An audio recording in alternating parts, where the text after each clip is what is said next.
One, O Ancient of Days, you have commanded us to be strong and courageous in life or in death, because you are always with us. Receive your servant's most humble prayer as we gather today to remember, honor, and celebrate four selfless exemplars of unquestioned, strong, and courageous valor.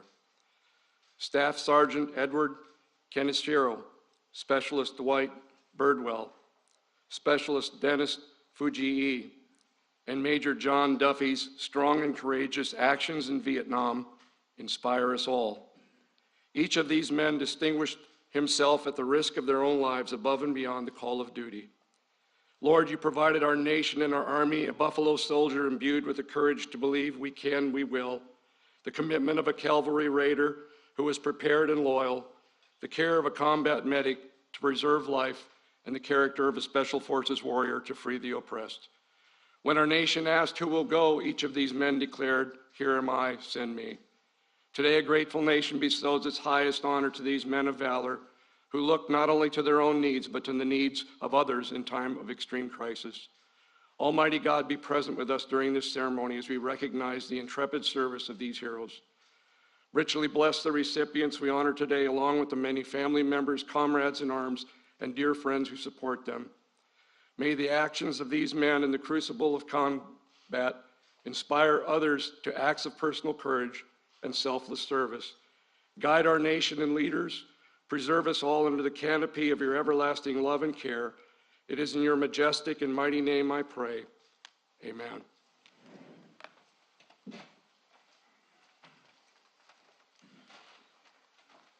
Thank you, Joe. Please be seated. Please be seated. Well, welcome to the White House. You know, this is a day that I quite frankly think being president is inadequate because there's so many brave women and men in here, and so many people we're honoring today. Mr. Secretary, Chairman of the Joint Chiefs, senior military officers, thank you all for being here. Yesterday marked the 246th anniversary of this nation's independence. 246 years of struggle and sacrifice to uphold the principles so dear to the character of our nation: liberty, democracy, God-given rights of every individual. It's a journey that has never finished, and it never will be fully finished. It's a work that requires us to look ahead to the future we want to build, and to look carefully at our past, to understand fully where we've come from. For each of those 246 years, American patriots have answered our nation's call to military service. They stood in the way of danger, risked everything, literally everything, to defend our nation and our values. However, not every service member has received the full recognition they deserve. Today, we're setting the record straight. We're upgrading the awards of 4 soldiers who performed acts of incredible heroism during the Vietnam conflict, to respect the conspicuous gallantry and the intrepid ability of their service. I mean, it's just astounding when you hear what each of them have done. They went far above and beyond the call of duty. It's a phrase always used, but it takes on life when you see these men. To the late Staff Sergeant Edward M. Keneshiro, to Specialist 5 Dwight W. Birdwell, to Specialist 5 Dennis M. Fujii, and to Major John Duffy.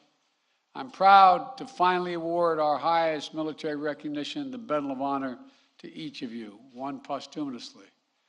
It has been a long journey to this day for those heroes and their families, and more than 50 years have passed, 50 years since the jungles of Vietnam, where as young men these soldiers first proved their mettle. But time has not diminished their astonishing bravery, their selflessness in putting the lives of others ahead of their own, and the gratitude that we as a nation owe them. December 1, 1966, Staff Sergeant Keneshiro was an infantry squad leader. His platoon was navigating toward what seemed to be a peaceful village. It was an ambush. A vastly superior force of North Vietnamese troops was concealed within the village, protected by fortified bunkers, underground tunnels, and a big trench that ran through the entire village. As Staff Sergeant Keneshiro led his squad to the east of the village, two other squads headed straight in, where the enemy opened fire on them with machine guns and small arms fire, killing the platoon leader, the point man, and pinning down two squads. Hearing the battle unfold, Staff Sergeant Keneshiro moved his squad toward the sound of the firing, where he quickly jumped into action. The machine gun fire suppressing his platoon mates was coming from a big trench. It had to be stopped. He ordered his men to take cover, and then he advanced alone toward the enemy position, armed with 6 grenades and his M16. Laying flat on the ground, Staff Sergeant Keneshiro hurled his first grenade. It sailed directly through the aperture of the bunker, taking out the machine gunner in the first throw. He then jumped into the trench alone, moved along the trench for 35 meters, clearing the enemy as he went. As his head would emerge above the trench, as he yelled, "Grenade!" Then his platoon would lose sight of him and hear it explode.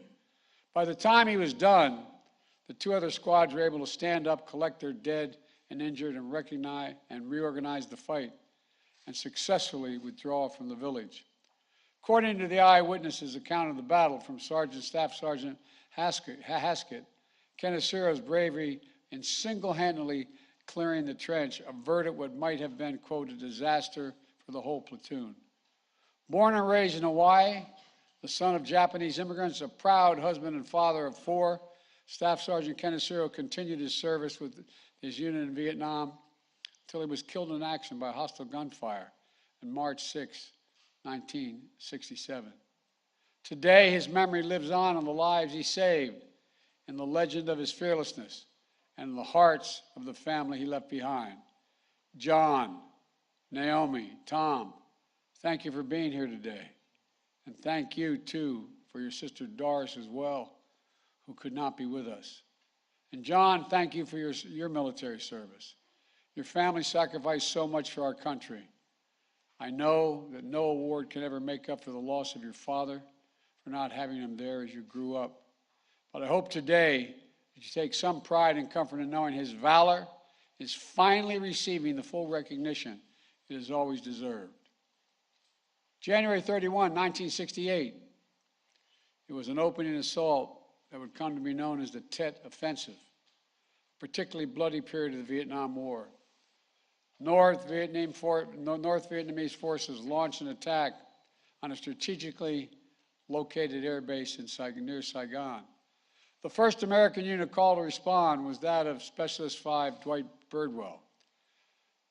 Unknown to approximately 100 men in C Troop, they were moving to be taken on a full regiment of Viet Cong, likely to be more than 1,000 strong. They arrived, the troop engaged the Viet Cong forces. Specialist Birdwell's unit took the main brunt of the attack with many tanks and vehicles disabled. When his tank commander was hit and gravely wounded, Specialist Birdwell got him to a place of safety and then took command. He knew his vehicle was on the first line of defense, so Birdwell stood in his commander's hatch at times, half exposed, at times standing entirely out of the tank, fully exposed, laying down suppressive fire on the enemy. He used the tank's cannon. He used the tank's machine gun. He used his personal rifle. He sustained fire, drove back the attackers, and created a place of relative safety for injured men behind the tank to take cover. He provided battlefield updates to his commanders until the enemy shot the communication system right off of his helmet. When he ran out of ammunition, he ran to retrieve an M60 machine gun and ammo off the helicopter that had been downed in a flight to keep firing on the enemy. And even when that M60 was hit by enemy fire, causing it to explode and send shrapnel into Birdwell's face, chest, arms, and hands, he remained on the battlefield.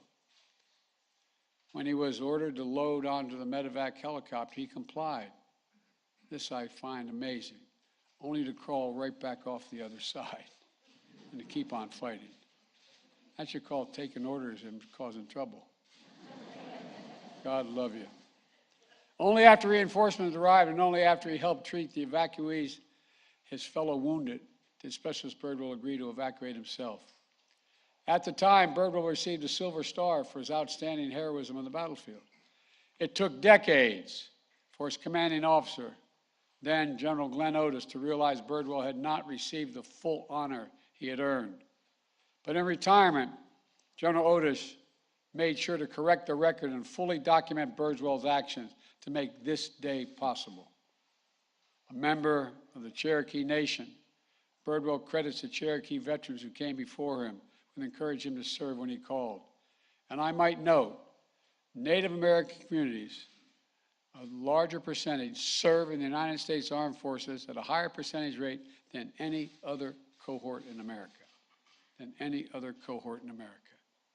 After leaving the Army, Birdwell continued to build a legacy of service in his community in Oklahoma.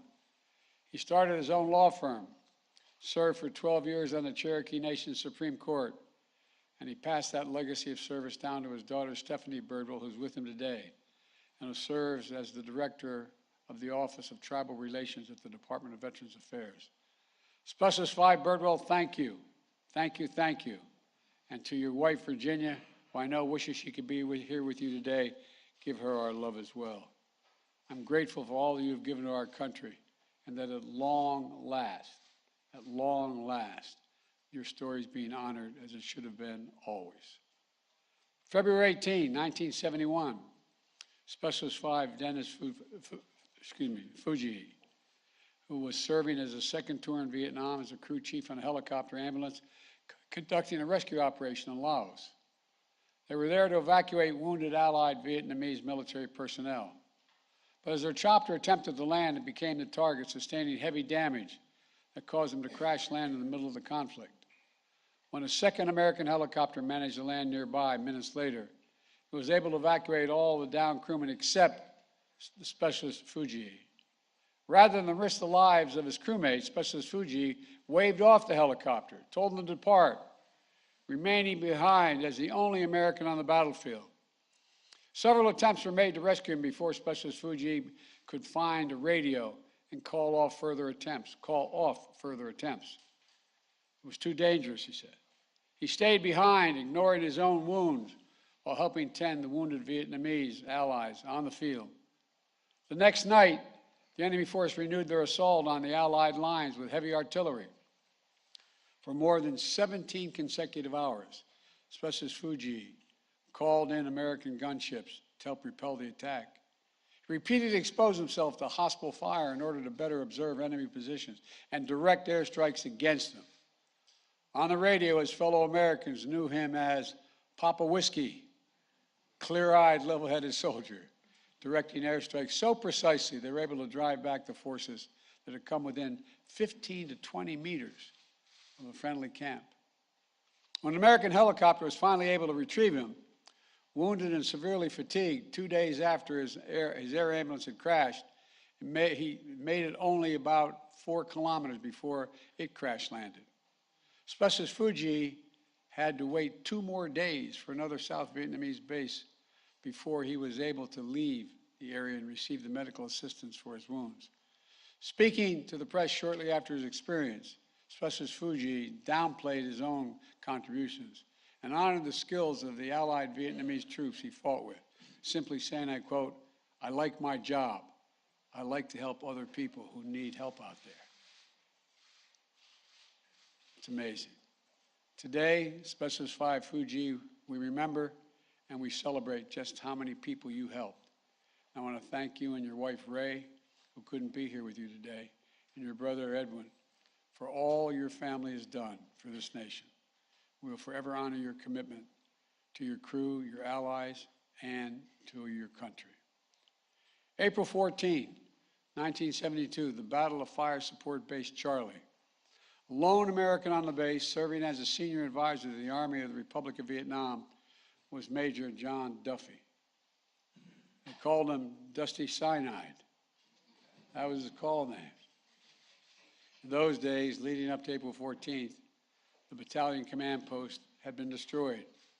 Major Duffy had already been twice wounded, refusing evacuation. Efforts to resupply the base had failed, and FSB Charlie was surrounded by the battalion-sized element. For hours, American gunships guided by Dusty Cyanide took airstrikes on enemy positions. Major Duffy repeatedly exposed himself to danger in order to direct the gunship's fire and keep the battalion from being overrun. He even called in one strike, extreme danger close, to his own position in order to drive back the advancing attack. And when he was wounded again, he again refused evacuation. He worked side by side to organize the defense of the base with the Vietnamese commander, Major Miley, who was here today. Major, where are you? Major, thank you for being here. Thank you for your service.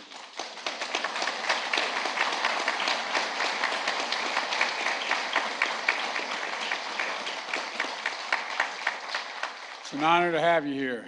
When they finally had to abandon the base, Major Duffy volunteered to lead the rear squad and cover their retreat. And when the withdrawing soldiers were ambushed early on April 15th and many of the injured troops scattered, Major Duffy remained with those who were wounded, rallying them to make it to an established evacuation zone despite being constantly pursued by the Viet Cong. Upon reaching the exfiltration site, Major Duffy again made sure he was the last to board the helicopter. And finally, the airship was ready to depart. One of his Vietnamese allies was shot in the foot, causing him to fall backwards out of the helicopter. But Major Duffy caught him and dragged him back in on board with him, saving one more life along the way. Major Duffy served in the Army until 1977, completing 3 tours in Vietnam, numerous Special Forces assignments, and 20 years of faithful service to our country. After which he went on to a successful career as an author and was even nominated for a Pulitzer Prize for Poetry.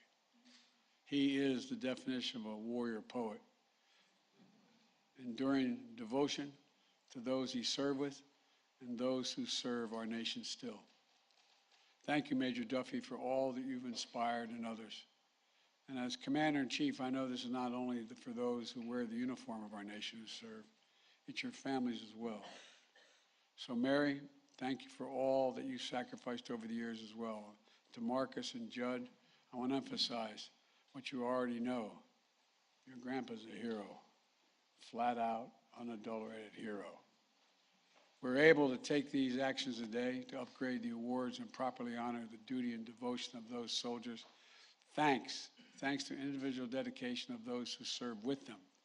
And because of a congressionally ordered review of the heroic action of Asian Americans, Native Americans, and Pacific Islanders, awarded the Distinguished Service Cross during the Korean and Vietnam Wars, to make sure we properly honor the contributions of Asian Americans, Native Hawaiians, and Pacific Islanders, and their service they've made over the years. We did a similar review of World War II era awards. The result in 22 Medal of Honors being awarded to Asian Americans, Native Hawaiians, and Pacific Islander service members who had previously been under-recognized, including a very close friend of mine, one of my closest friends and benefactors in the United States Senate, Danny Inouye, United States Senator. So I want to also thank the members of Congress who helped make this possible, ensure that the United States lives up to our promises, that for those who give their best for our country, we'll always, always give our best to you. I also want to take a moment to recognize 3 other Medal of Honor recipients awarded for their heroic actions in Vietnam who are with us today.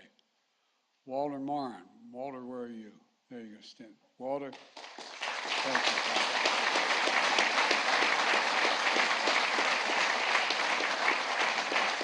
and James McLuhan.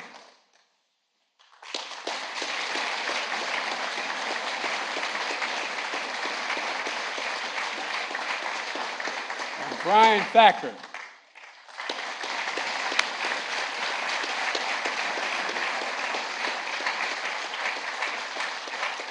Thank you for being here to help us recognize these newest honorees. And I want to also note that last week we lost a giant in this community.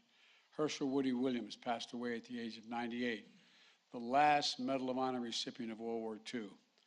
Honored by President Harry Truman for his valor during the Battle of Iwo Jima, Woody Williams will soon lie in honor in the United States Capitol, and his passing is a reminder of what so many Americans of our greatest generation sacrificed to preserve liberty, democracy, and for our nation and for the world. Now it's my great honor to ask for the citations to be read as we award the Medal of Honors to the late Staff Sergeant Edward N. Kaneshiro, Specialist 5 Dwight D. Birdwell, Specialist 5 Dennis M. Fuji, Major John J. Duffy. Thank you all, and may God protect our troops. Thank you. For my staff tonight.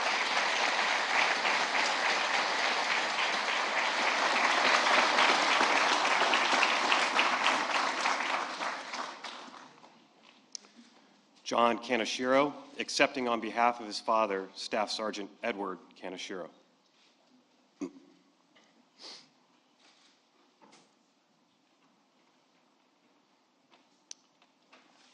Attention to orders. The President of the United States of America, authorized by Act of Congress, March 3, 1863, has posthumously awarded, in the name of Congress, the Medal of Honor to Staff Sergeant Edward N. Kaneshiro, United States Army, for conspicuous gallantry and intrepidity at the risk of his life above and beyond the call of duty.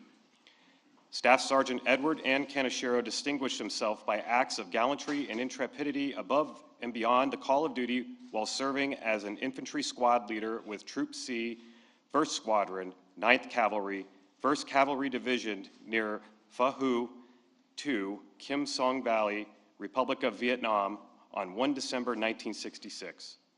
Not knowing that the village was heavily fortified with a fully bunkered and concealed trench system and garrisoned by the North Vietnamese troops in vastly superior forces, 2 squads of the platoon had deployed to its center, while Staff Sergeant Kaneshiro and his squad scouted the more than open terrain to the east of the village. Sensing the opportunity to ambush the infantry squads, the entrenched enemy force erupted with machine gun and small arms fire against the 2 squads at the center of the village, killing the platoon leader and the point man, wounding 4 others, then successfully suppressing the surviving soldiers.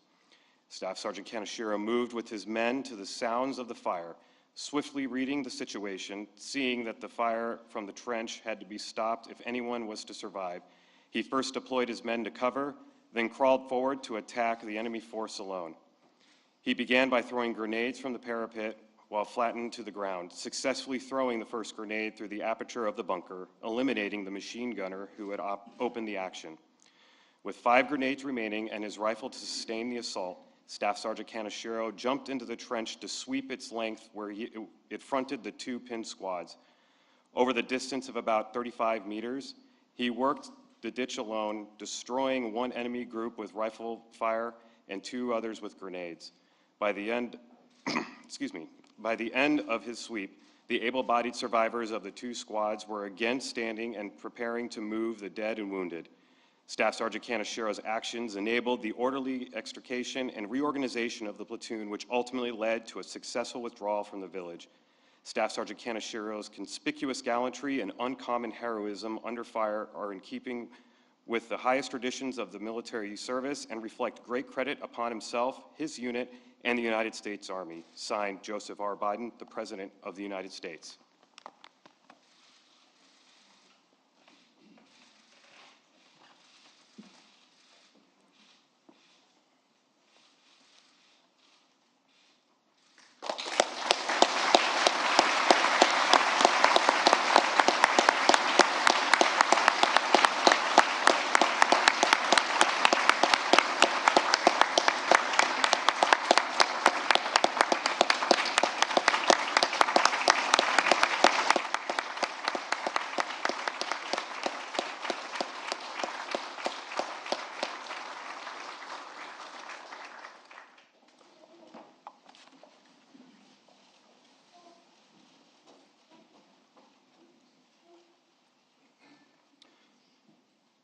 Specialist 5, Dwight W. Birdwell.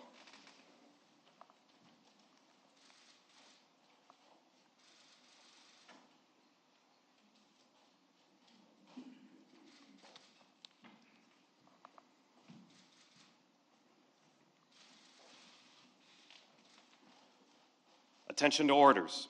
The President of the United States of America, authorized by Act of Congress, March 3, 1863, has awarded in the name of Congress the Medal of Honor to Specialist 5 Dwight W. Birdwell, United States Army, for conspicuous gallantry and intrepidity at the risk of his own life above and beyond the call of duty. Specialist 5 Dwight W. Birdwell distinguished himself by acts of gallantry and intrepidity above and beyond the call of duty while serving with C Troop, 3rd Squadron, 4th Cavalry, 25th Infantry Division in the Republic of Vietnam on 31 January 1968. On this date, C Troop was ordered to move south to help repel an enemy attack on Ton Son Nhut Air Base. As the C Troop column of tanks and armored personnel carriers approached the west gate of Ton Son Nhut Air Base, it became under intense enemy fire from a building at its right. Unbeknown to C Troop, it had driven directly into an enemy force consisting of 3 battalions. The column tried to push through the initial attack, but the lead tank, crippled by rocket-propelled grenade explosions, was blocking the way forward. C Troop immediately came under heavy enemy fire from both sides of the road. Specialist 5 Birdwell, upon seeing that his tank commander was wounded by enemy fire, immediately went to his aid. Under intense enemy fire, he lowered the injured tank commander to the ground and moved him to safety. Specialist 5 Birdwell then, with complete disregard for his own safety, mounted the tank and assumed the tank commander's position. Standing in the tank commander's hatch with the upper half of his body exposed to heavy enemy fire, Specialist 5 Birdwell used the enemy tank's 50 caliber machine gun and 90 millimeter main gun to suppress the enemy attack. With ammunition for the 90 millimeter main gun exhausted, he continued to fire the 50 caliber machine gun until it overheated. At this point, Specialist 5 Birdwell, rather than abandoning his position, continued to engage the enemy with his M16 rifle, sometimes exposing his entire body to fire in order to engage the enemy from a better vantage point. When a U.S. helicopter crashed nearby, Specialist 5 Birdwell, under withering enemy fire, dismounted and moved to the helicopter where he retrieved 2 M60 machine guns and ammunition. After giving 1 M60 and ammunition to a fellow soldier, he remounted his tank and used the other M60 to again engage the enemy. Specialist 5 Birdwell continued to engage the enemy with complete disregard for his own safety until the M60 he was firing was hit by enemy fire. Specialist 5 Birdwell, now wounded in the face, neck, chest, and arms, dismounted the tank but refused to be medically evacuated.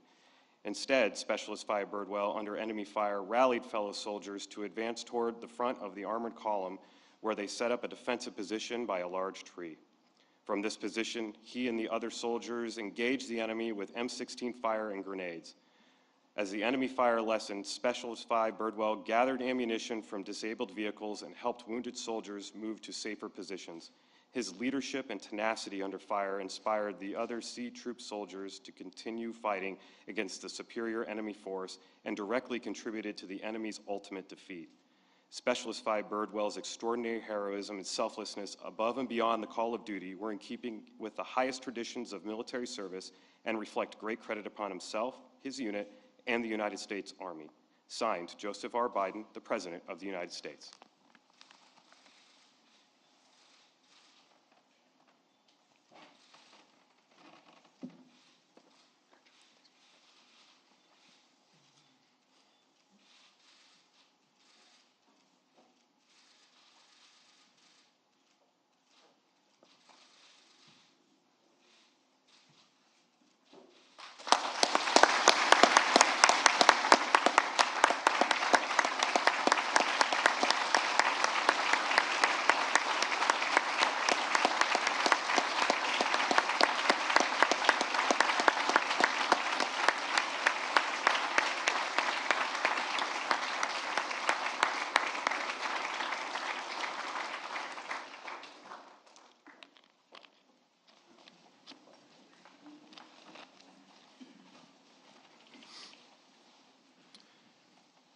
Specialist 5 Dennis M. Fujii.